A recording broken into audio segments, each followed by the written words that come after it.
Olá, eu sou a professora Carla Aparecida Spagnol e no vídeo de hoje nós vamos abordar uma síntese da nossa participação no webinário Home versus Office, realizado no dia 4 de agosto de 2020 e promovido pela Pró-Reitoria de Recursos Humanos da Universidade Federal de Minas Gerais. Eu sou enfermeira e professora na Escola de Enfermagem da Universidade Federal de Minas Gerais. Atuo na área da administração e enfermagem, com foco na gestão com pessoas.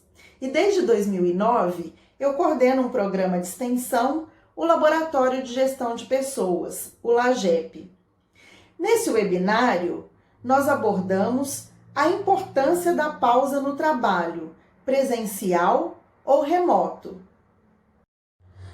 Desde o início do ano, estamos vivenciando a pandemia causada pelo novo coronavírus, e seus efeitos estão atingindo a sociedade nos seus diversos aspectos políticos, econômicos, sociais e culturais. Nesse contexto, podemos citar várias mudanças que vêm ocorrendo, como o distanciamento entre as pessoas, o isolamento social, as ações de saúde pública e medidas econômicas emergenciais, o avassalador número de mortes, o aumento do desemprego, o trabalho e o ensino remotos. Mediante todas essas mudanças, para a conversa de hoje, eu optei em não trazer números e estatísticas, mas sim algumas reflexões, muitas dúvidas e algumas provocações. Para isso, eu busquei inspiração nos analistas institucionais e, como enfermeira que sou, também utilizei um livro sobre o cuidado, escrito por Leonardo Boff em 1999. O que Boff escreveu naquela época está muito atual para o que estamos vivenciando nos dias de hoje. Em 1999, ele já dizia: mais que o fim do mundo, estamos assistindo ao fim de um tipo de mundo, enfrentando uma crise civilizacional generalizada. Portanto, precisamos de um novo paradigma de convivência. Só a partir dessa mutação faz sentido pensarmos em alternativas que representem uma nova esperança. Isso me fez pensar que, mesmo metaforicamente, foi preciso ocorrer uma mutação genética de um vírus para que houvesse uma mutação na sociedade e a busca de uma nova esperança para construirmos um novo tipo de mundo. Assim, podemos ver a pandemia como um rito de passagem, não como um apocalipse no aspecto religioso do termo, mas como um momento de ruptura, marcado por mudanças importantes na vida das pessoas. Vista sob o olhar dos analistas institucionais, a pandemia também pode ser considerada como um analisador natural. Segundo Luhrow, o conceito de analisador é tudo que permite revelar e analisar as relações dos indivíduos com as instituições. Nesse sentido, a pandemia tem feito várias revelações, ou mesmo está dando um outro sentido para fatos e fenômenos sociais já conhecidos, escancarando as desigualdades sociais, os preconceitos, a diferença de gênero, a corrupção, a precarização do trabalho, o descaso com setores essenciais como saúde e educação, entre outros. Então, nessa perspectiva, é que a pandemia pode ser considerada um analisador natural. Sob esse ponto de vista teórico, para compreendermos essa realidade que estamos vivenciando com todas essas rápidas mudanças, em especial no âmbito do trabalho, precisamos analisar principalmente duas instituições, a família e o trabalho, especialmente nessa perspectiva do trabalho remoto, em que estamos utilizando as nossas casas como escritórios de trabalho e com os nossos próprios recursos. Para os analistas institucionais, as instituições são normas universais representadas por formas sociais visíveis, dotadas de uma organização jurídica ou material, ou seja, o trabalho, o casamento, a família, a saúde, a educação ou um hospital são exemplos de instituições as quais têm o poder de cotidianamente nos objetivar, ou seja, de nos coisificar e nos enquadrar dentro de estatutos e funções. As instituições têm o poder de normatizar as nossas relações interpessoais e de materializar as relações de poder, que muitas vezes subtraem a liberdade e a autonomia dos trabalhadores. Daí a importância de se produzir espaços coletivos de análise da prática profissional, colocando em análise as instituições. São nesses espaços de análise da prática que emergem os analisadores, que buscam revelar os instituintes. E o que são os instituintes?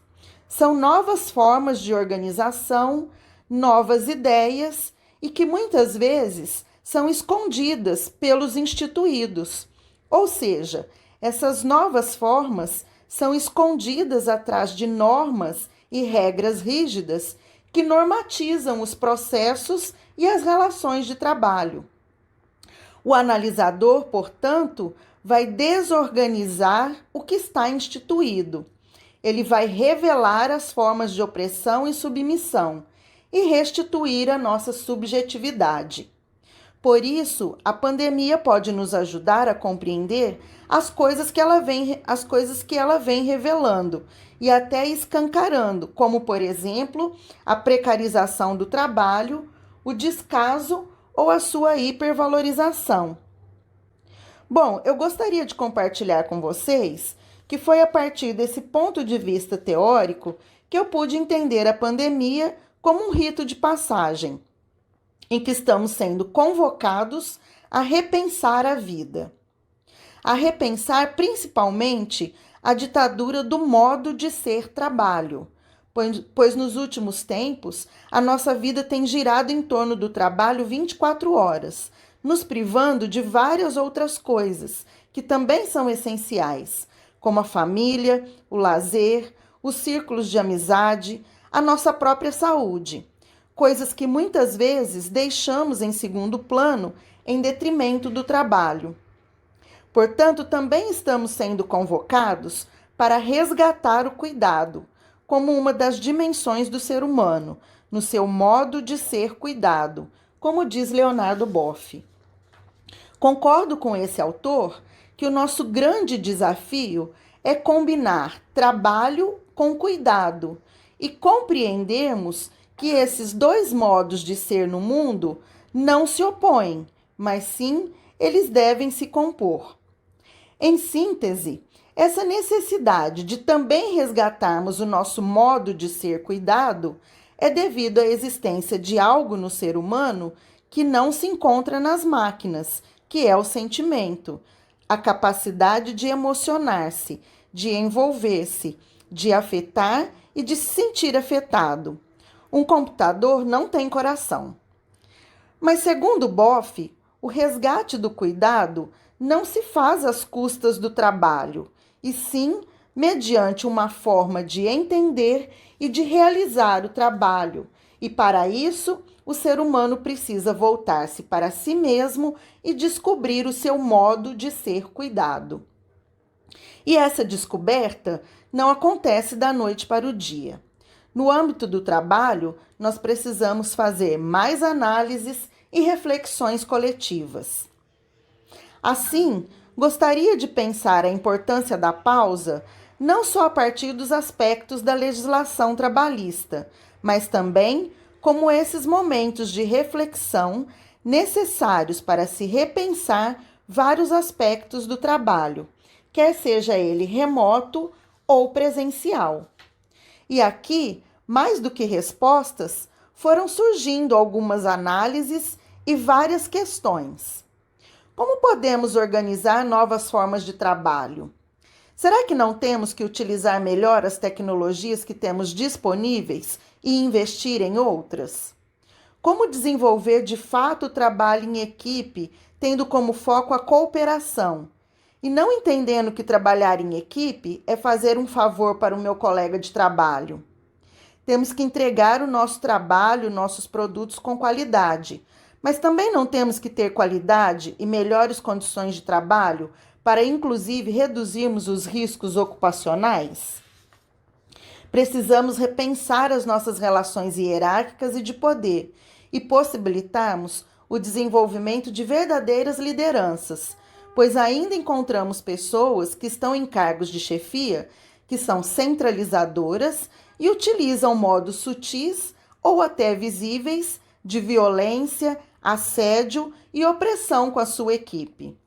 Como formar profissionais com autonomia e não submissos, que tenham habilidades e competências para produzir tomadas de decisão de forma coletiva?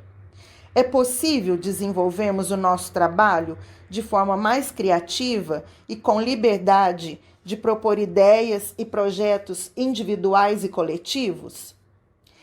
Esses momentos de pausa para a reflexão de novos modos de trabalho e de novas condutas são tão necessários quanto os momentos de pausa previstos na legislação trabalhista.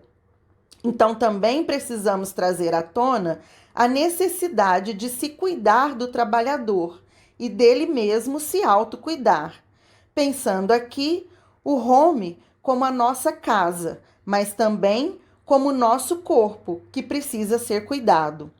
Portanto, seja no trabalho remoto ou no presencial, é preciso fazermos pausas durante a jornada de trabalho. De tempos em tempos, o corpo precisa parar, senão nós adoecemos. E aí precisamos conhecer os tipos de pausas previstas na legislação trabalhista. A pausa interjornada, de no mínimo 11 horas entre uma jornada e outra, mas também a pausa intrajornada, de até 15 minutos para aqueles que trabalham 6 horas diárias. Muitas vezes, esquecemos de nos cuidar durante a jornada de trabalho. E aí, temos que fazer a pergunta: se não nos cuidarmos, como vamos estar bem para realizarmos o nosso trabalho? Por isso, é importante fazermos um planejamento do tempo e adquirirmos aos poucos certa disciplina. Isso vale tanto para o trabalho presencial, mas principalmente para o trabalho remoto, onde hoje dividimos o nosso tempo de trabalho com outras atividades domésticas, escolares, com os filhos, isso tudo no mesmo espaço. Esse exercício de disciplina e planejamento do tempo é extremamente necessário para não perdermos de vista o nosso modo de ser cuidado. As pausas durante a jornada de trabalho precisam ser entendidas como benefícios para a saúde física e mental, pois ajuda a restaurar a concentração, revigorar as energias, aliviar o estresse, melhorar as tensões musculares, entre outros benefícios. Assim, gostaria de compartilhar algumas estratégias individuais ou coletivas para cuidar do corpo e proporcionar a pausa no trabalho, a partir de alguns trabalhos que nós desenvolvemos no LAGEP e algumas experiências que eu tive, principalmente no Hospital das Clínicas. Em função do tempo, eu gostaria de compartilhar essas estratégias não como receitas, mas como possibilidades de exercitarmos cotidianamente esses momentos, como, por exemplo, mantermos uma hidratação adequada durante a jornada de trabalho, antes de iniciar a jornada de trabalho, durante a jornada ou até mesmo depois do trabalho, podemos utilizar de algumas práticas integrativas como um escalda-pés, a meditação, o yoga, a automassagem, a reflexologia podal, o mindfulness, entre outras. Além disso, eu gostaria de também compartilhar algumas possibilidades de se cuidar das relações interpessoais das equipes de trabalho, utilizando estratégias como o acolhimento, a escuta, as reuniões para se discutir a prática profissional e não somente aquelas para se repassar informes. Enfim, temos que criar estratégias e buscar todas as formas de se cuidar, de cuidar do colega de trabalho e das relações interpessoais. Para finalizar, além de questões e reflexões, eu gostaria também de fazer algumas provocações, fazendo algumas perguntas. O que fazemos na vida com a nossa saúde? Como as equipes se organizam para proporcionar os momentos de pausa no trabalho para todos os trabalhadores durante a sua jornada? Quais diretores, chefes, coordenadores, gerentes, ou seja, lideranças, estão cuidando das suas equipes durante o trabalho remoto nessa pandemia? Como as equipes estão, de um modo geral, cuidando das suas relações no trabalho?